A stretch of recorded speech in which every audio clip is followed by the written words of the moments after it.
শিশু রামিসা হত্যার সাথে জড়িতদের দ্রুত বিচারের দাবিতে বিক্ষোভ করেছে সহপাঠী ও এলাকাবাসী। এ সময় ঘাতক সোহেল রানার জনসম্মুখে ফাঁসি কার্যকরের দাবি জানান তারা। একই দাবিতে রাজধানীর বিভিন্ন শিক্ষা প্রতিষ্ঠানেও বিক্ষোভ করেন শিক্ষার্থীরা। রাজধানীর পল্লবীতে শিশু রামিসা হত্যাকাণ্ডের ঘটনায় গ্রেপ্তার হয়েছেন প্রধান আসামি ও তার স্ত্রী। শিশু রামিসা হত্যা মামলার অভিযোগ গঠনের শুনানি 1 জুন। বিকেলে সোহেল রানা ও তার স্ত্রী স্বপ্নাকে অভিযুক্ত করে দেয়া চার্জশিট আমলে নেয় আদালত। রাজধানীর পল্লবীতে ছোট্ট রামিসাকে নৃশংস কায়দায় খুনের বর্ণনা উঠে এসেছে আদালতে দেয়া চার্জশিটে। স্পেশাল প্রসিকিউটর আজিজুর রহমান দুলু জানান, 1 জুন বিচার শুরুর পর 2 থেকে 3 দিনে সাক্ষ্য গ্রহণ শেষ করতে চান তারা। ফাঁসির হাত থেকে বাঁচাতে তারেক রহমানকে ফোন করে কেঁদে কেঁদে জীবন ভিক্ষা চেয়ে একই বললেন রামিসার খুনি সোহেল। দর্শক, রাতের নিস্তব্ধতা যখন পুরো শহরকে গাছ করে জেলের 4 দেওয়ালের ভিতরে, তখন শুরু হয় এক অন্যরকম খেলা। ক্ষমতার অন্তরালে লুকিয়ে থাকে এমন কিছু রহস্য আছে যা সাধারণ মানুষের কল্পনারও বাইরে। একদিকে 7 বছরের নিষ্পাপ শিশু রামিসার মর্মান্তিক পরিণতি দেখে পুরো দেশ যখন ক্ষোভে ফুটছে, মানুষ যখন অপরাধীর দৃষ্টান্তমূলক এবং সর্বোচ্চ শাস্তির প্রহর গুনছে, ঠিক তখনই ঘটল শতাব্দীর সবচেয়ে বড় এবং চাঞ্চল্যকর ঘটনা। হ্যাঁ দর্শক, আপনারা একদম ঠিক শুনেছেন।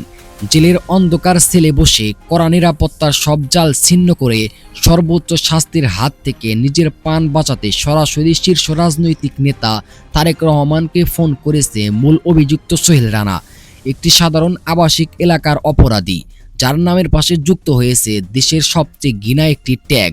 সে কিভাবে জেলের ভিতরে মোবাইল ফোন পেল, কিভাবে সে রাজনৈতিক হাই কমান্ডারের সাথে যোগাযোগ করার দুঃসাহস দেখালো, আর সবচেয়ে বড় প্রশ্ন হলো কেঁদে কেঁদে সেই ফোন আলাপে ঠিক কি বলেছিল এই পাষাণ্ড?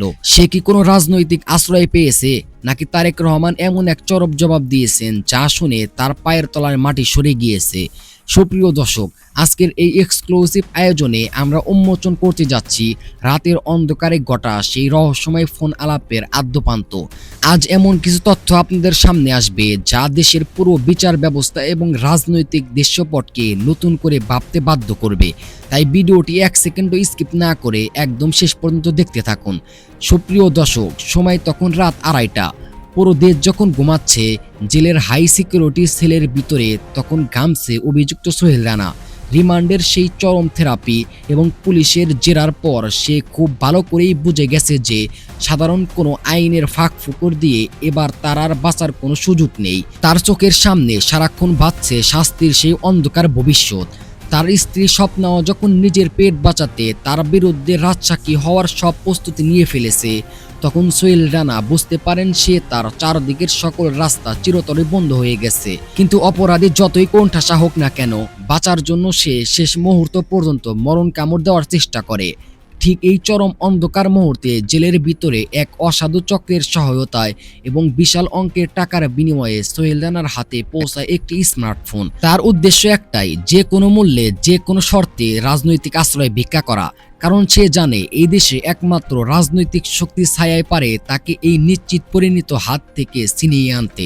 অন্ধকার সেলের এক কোণে বসে ঘামে ভেজা কাপা কাপা হাতে একটি বিশেষ নাম্বার ডায়াল করেন সোহেল রানা। নাম্বারটি দেশের রাজনীতির অন্যতম শীর্ষ ক্ষমতার ব্যক্তিত্ব তারেক রহমানের। সে ভেবেছিল রাজনৈতিক নেতারা হয়তো তাদের কর্মী বা সমর্থকদের যে কোনো অপরাধ অন্ধের মতো ক্ষমা করে দেন।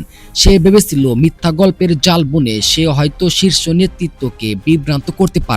ফোনের ওপাশে যখন রিং হচ্ছিল, তখন সোহেলের বুকের দুগদুকানি যেন ট্রেনের ইঞ্জিনের মতো শব্দ করছিল। অবশেষে কল রিসিভ হয়। ওপাশ থেকে ভেসে আসে একটি গম্ভীর এবং শান্ত কণ্ঠস্বর। আর সেই কণ্ঠস্বর শোনা মাত্রই জেলের ফ্লোরে বসে হাউমাউ করে